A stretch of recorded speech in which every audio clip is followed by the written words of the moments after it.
the Southeast Pacific Ocean. Rapa Nui, or Easter Island as it has become known, is one of the most remote places on the planet. The nearest inhabited island is 1,100 miles to the west, and its nearest continental country, Chile, is over 2,000 miles away. Scattered around the perimeter of the island, most with their backs to the sea, stand nearly 300 massive stone figures known as the moai. Most are between 15 to 20 feet tall, but the tallest stands over 70 feet, and the heaviest weighs up to 165 tons. Why did these people go to such great effort to build these giant statues? No one else in Polynesia was doing that.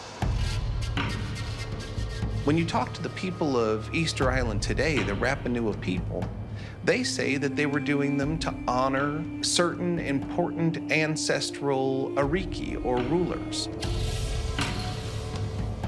These moais are images of great ancestors.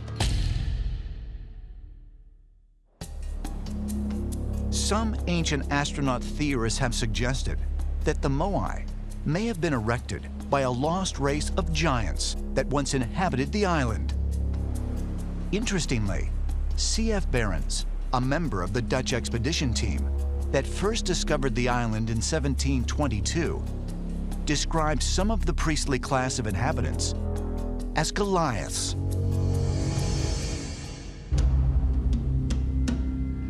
C.F. Barron reported that he saw giant people. Someone had rowed up to their boat that was some 15 foot tall. He really made a big deal of these giants on the island.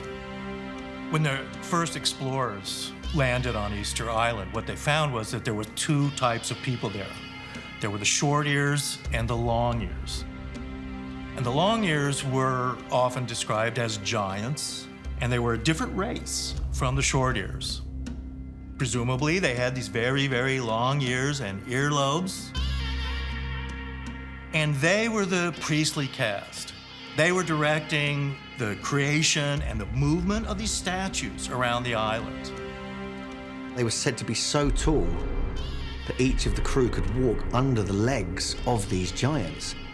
The sheer size of the megaliths on Easter Island do suggest they were made by giants.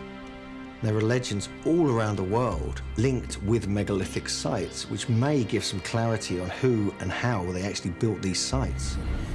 Up to 15,000 people lived on Easter Island prior to its western discovery.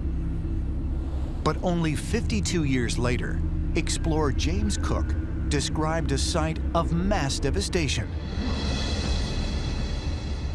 with nearly all of the moai statues toppled over, and only about 700 inhabitants left on the island.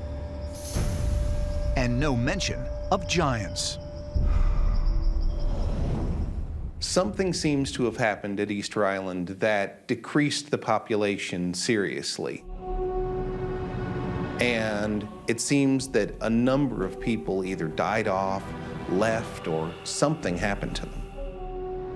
Some ancient astronaut theorists propose that evidence left at the site may point to a more intriguing theory regarding their disappearance. Archaeologists found unfinished moai left at the quarry and tools scattered around, as if the work had been suddenly abandoned.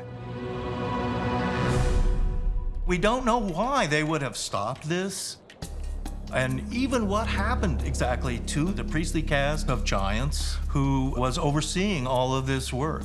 Suddenly, these people just vanished, all the work stopped. The issue that keeps coming up about Easter Island was this a genetic experiment where non-humans would use islands, high mountains, peninsulas, so that there would not be interference with or contamination of their experiments.